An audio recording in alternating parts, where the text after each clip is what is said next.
السلام علیکم، میں ہوں ویس منگل والا اور آپ دیکھ رہے ہیں ورلڈ وائز، دنیا کو دیکھنے کا، جانچنے کا، پرکھنے کا ایک الگ زاویہ۔ سب سے پہلے نظر ڈالتے ہیں آج کی ٹاپ سٹوریز پر۔ دنیا میں سب سے زیادہ معذور افراد اب غزہ میں ہیں، اقوام متحدہ کی رپورٹ۔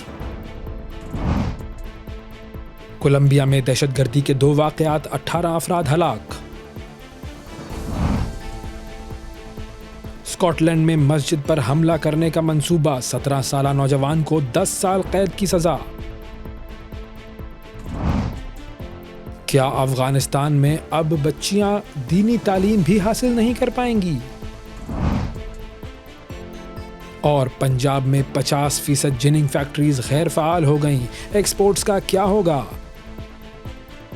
ٹاپ سٹوریز آپ نے دیکھی ناظرین، اب بڑھتے ہیں خبروں کی تفصیل کی طرف اور سب سے پہلے سب سے بڑی خبر کی بات کرتے ہیں۔ اقوام متحدہ کی طرف سے ایک رپورٹ سامنے آئی ہے اور اس رپورٹ میں ایک ہوش ربا انکشاف کیا گیا ہے۔ وہ انکشاف یہ ہے کہ اس وقت اگر ہم بات کریں غزہ کے فلسطینیوں کی، وہ باشندے جو کہ غزہ میں موجود ہیں، تو اسرائیلی بمباری سے وہ لوگ اتنا زیادہ متاثر ہوئے ہیں اور ان کی اتنی بڑی تعداد معذور ہوئی ہے کہ اس وقت دنیا میں کہیں بھی ان سے زیادہ معذور لوگ موجود نہیں ہیں۔ دنیا میں سب سے زیادہ معذور لوگ اس وقت غزہ میں موجود ہیں۔ یہ رپورٹ آئی ہے اقوام متحدہ کی طرف سے۔ دوسری طرف اگر ہم بات کریں امریکہ کی، تو امریکہ میں ایپسوس نے ایک سروے کیا ہے اور اس وقت امریکیوں کی ایک بہت بڑی تعداد، میجورٹی آف امریکنز اگر ہم کہیں تو غلط نہیں ہوگا، میجورٹی آف امریکنز جو ہیں وہ اس وقت یہ چاہتے ہیں کہ فلسطین کو ایک آزاد خود مختار ریاست کے طور پر تسلیم کیا جائے۔ اور تیسری چیز یہ کہ اس وقت نتن یاہو جو ہے، ایک طرف تو وہ ایک منصوبہ بنا رہا ہے، ایون منصوبہ کہ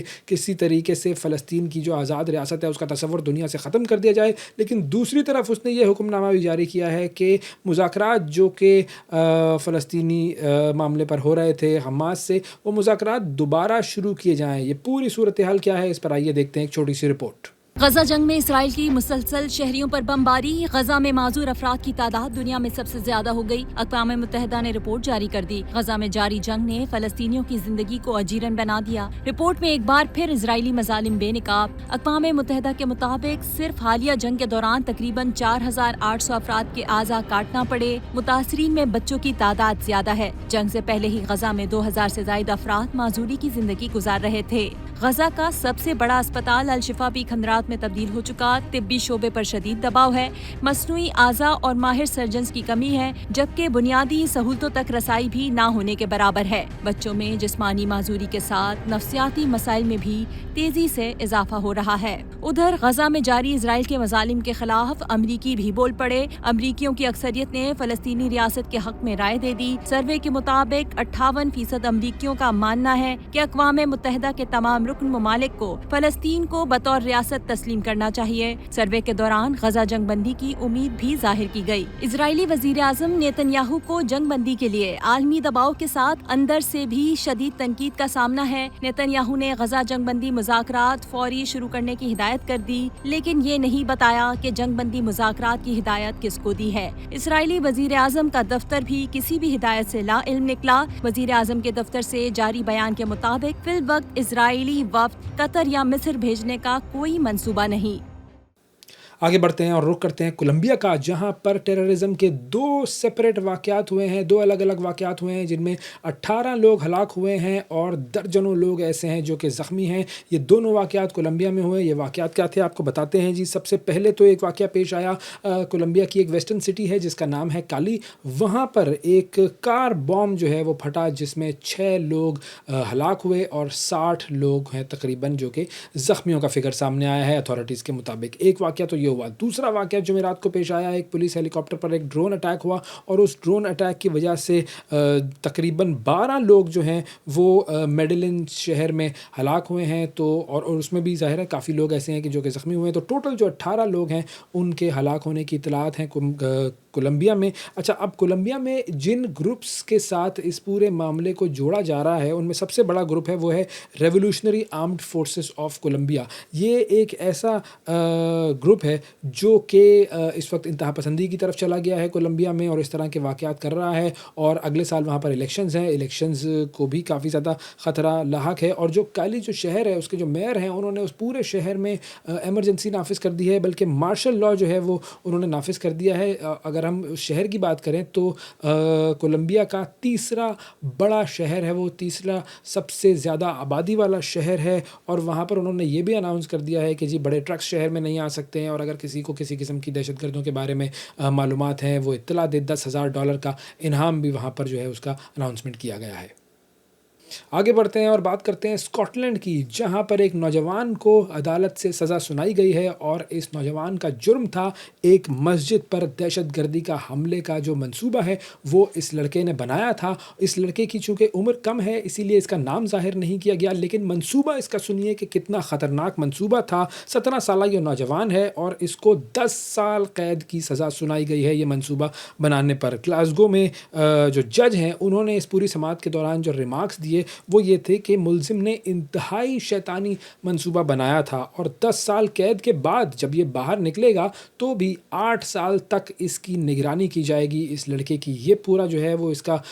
سزا کا معاملہ ہے، اور نوجوان جو ہے یہ بیسیکلی سوشل میڈیا کے ذریعے 13 سال کی عمر سے، جب اس سے تفتیش کی گئی تو پتہ یہ چلا کہ سوشل میڈیا کی وجہ سے 13 سال کی عمر سے یہ انتہا پسندی کی طرف راغب ہونا شروع ہوا، اور اس کے اندر اسلاموفوبیا اور مسلمز ہیٹریڈ جو ہے وہ بڑھنا شروع ہوئی، اور اس کا جو فون تھا اس سے تصویریں ملی ہیں جی، ایک تو ہٹلر کی تصویر ملی، ایک میسولونی کی تصویر ملی، اور ایک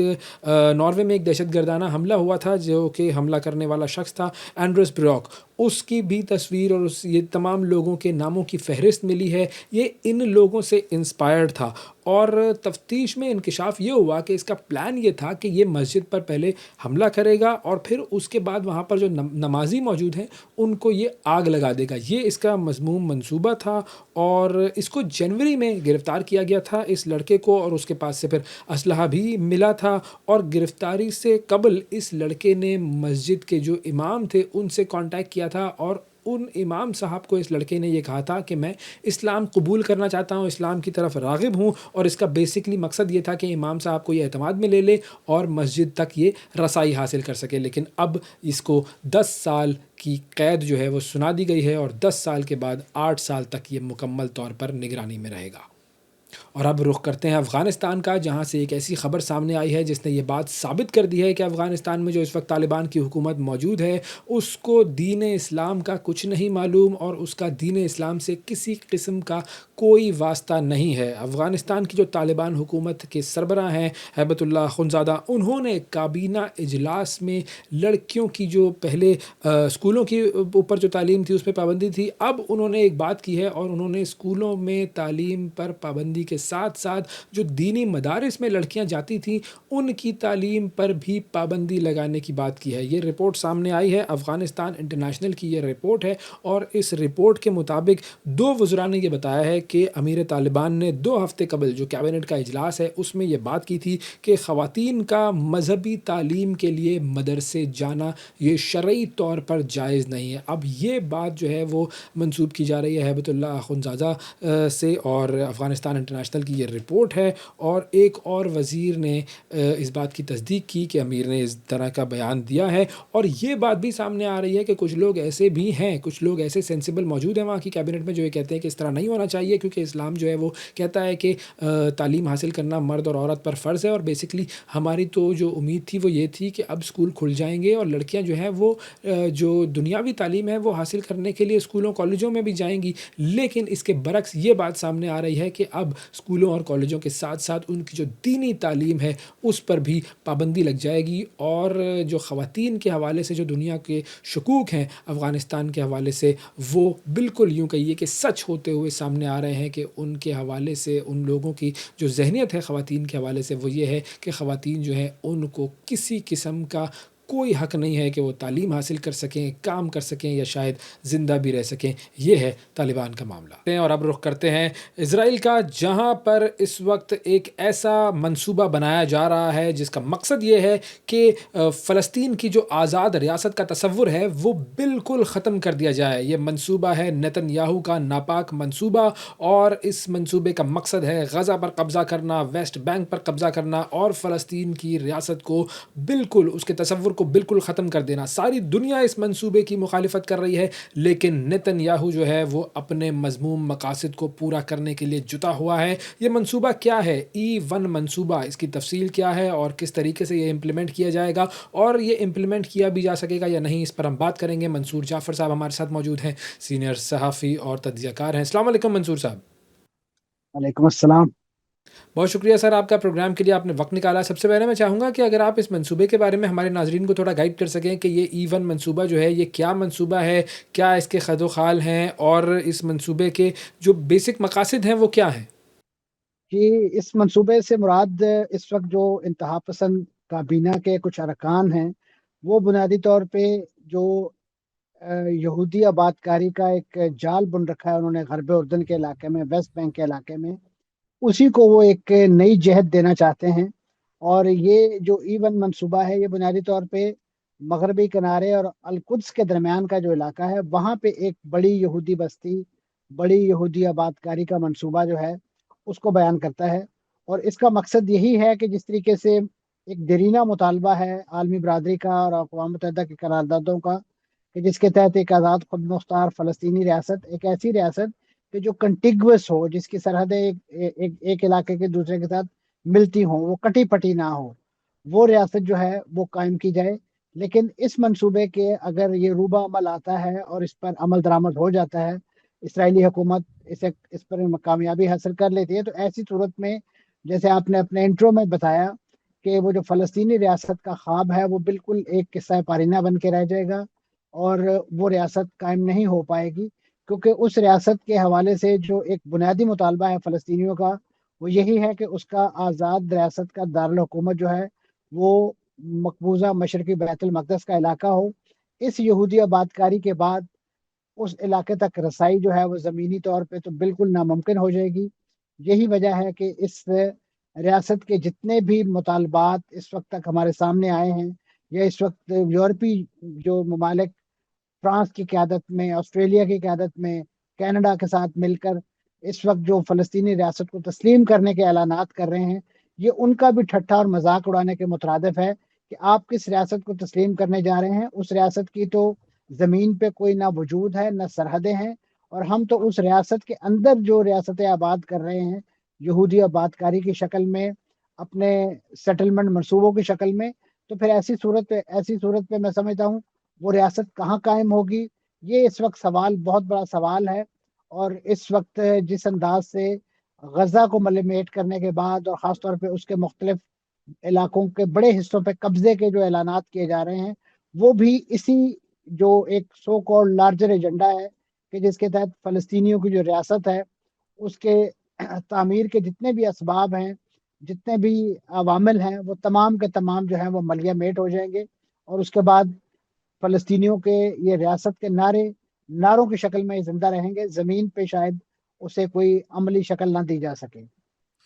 اچھا, اگر ہم بات کریں مغربی ممالک کی, یورپ کی, آسٹریلیا کی, کینیڈا کی, بہت سارے ممالک ایسے ہیں جو کہ اب جاگ رہے ہیں اور یہ کہتے ہیں کہ اسرائیل ظلم کر رہا ہے اور فلسطین کو ہمیں آزاد ریاست کے طور پر تسلیم کرنا چاہیے. تو چلیں خیر, اب یہ بڑی دیر سے جاگے, لیکن چلیں کسی بھی بہانے جاگ تو گئے. اب کیا یہ ممالک اس منصوبے کو جو E1 منصوبہ ہے نیتن یاہو کا, یہ کسی طریقے سے روک پائیں گے؟ یہ جو ممالک ہیں. جی, میں سمجھتا ہوں کہ یہ دیر آئے درست آئد والی بات ہے کہ ان ملکوں نے ابتدا میں اور خاص طور پہ ماضی قریب اور بعید میں جس انداز سے اسرائیلی ریاست کو لشکر کشی کے لیے جو اسلحہ, گولہ بارود اور آرسنل فراہم کیا ہے, چاہے وہ کاروباری نقطہ نظر سے کیا ہے یا ان کے ساتھ کوئی اسٹریٹجک تعلقات ہیں, سفارتی تعلقات ہیں, اس بنا پہ کیا ہے, لیکن بہرحال وہ اس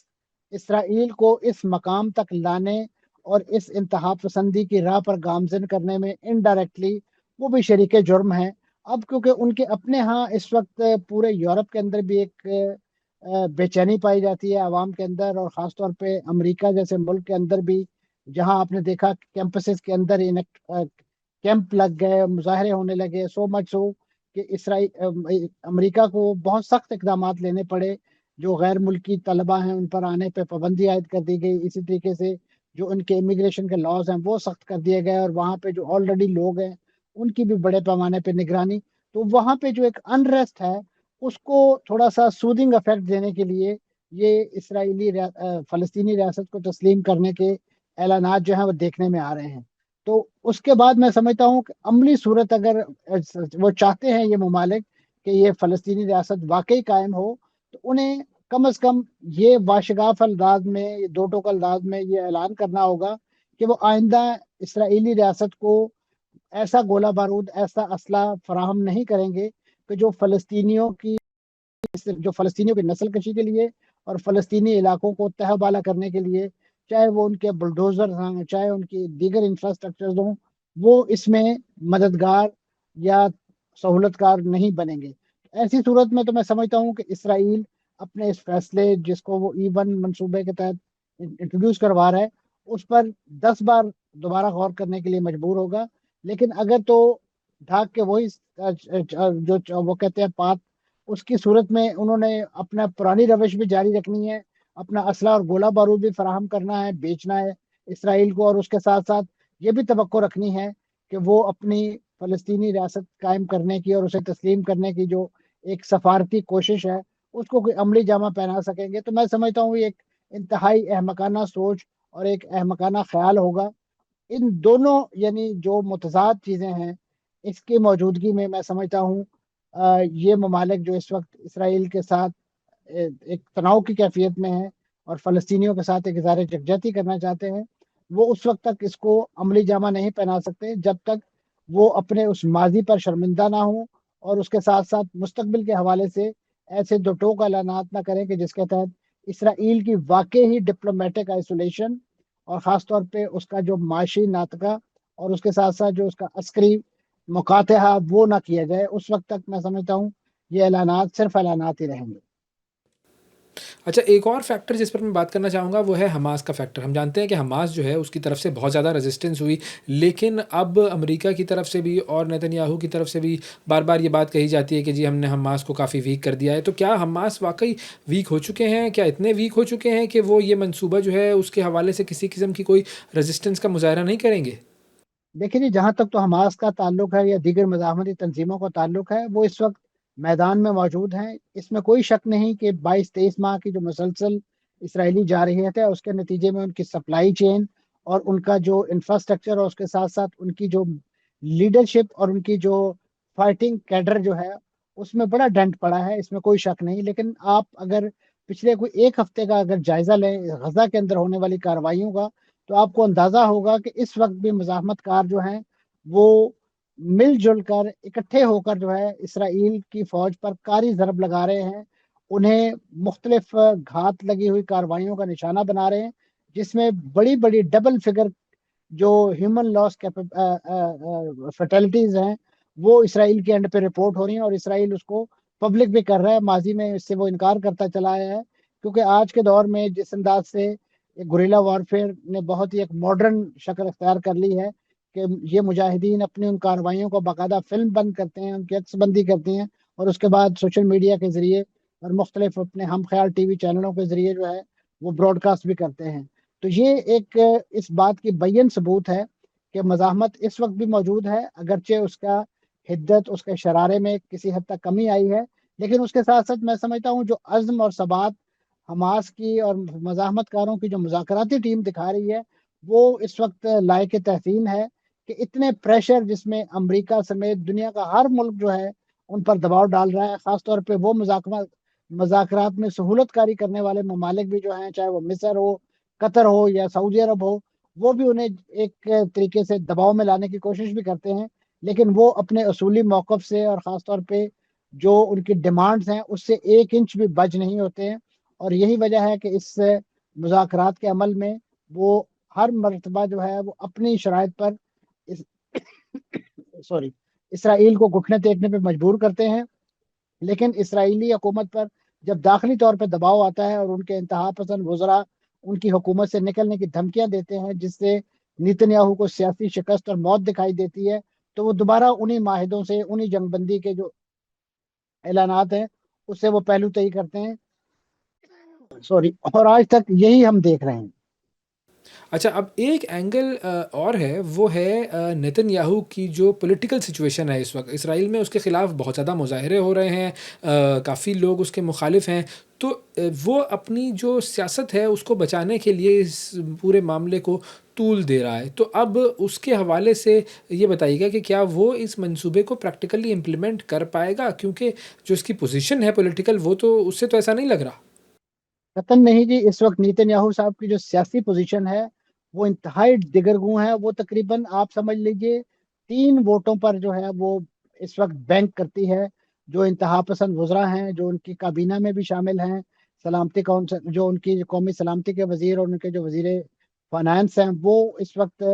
نیتن یاہو کی جو سیاسی زندگی کی جو ڈوری ہے وہ ان کے ہاتھوں میں ہے۔ اور جہاں تک آپ نے بات کی کہ وہ اس سے کابینہ سے منظوری لے لیتے ہیں، تو نیتن یاہو نے اس وقت ایک انتہائی چالاک موو چلائی ہے، کیونکہ اس وقت آپ کے علم میں ہے کہ اسرائیلی پارلیمنٹ جو ہے وہ اپنی موسم گرما کی تعطیلات پہ ہے، اسی طریقے سے ان کی عدالتیں بھی جو ہیں وہ موسم گرما کی تعطیلات پہ ہیں، تو انہوں نے یہ جتنے بھی ایمرجنسی منصوبے، چاہے وہ غزہ پر ایک فل فلج وار یا اس سے قبضے کا منصوبہ ہو، یا اس کے ساتھ ساتھ ویسٹ بینک کے اندر یہ جو ایون منصوبہ جس کی طرف آپ نے نشاندہی کی، ان کے اعلانات، ان کی منظوریاں جو ہیں انہوں نے اپنی ایک so called security kitchen cabinet سے لی ہے،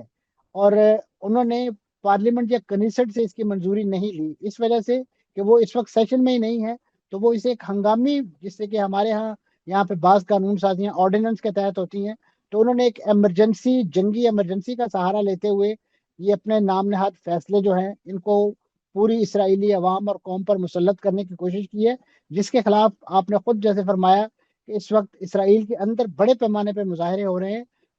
صرف اور صرف یہ مظاہرے ان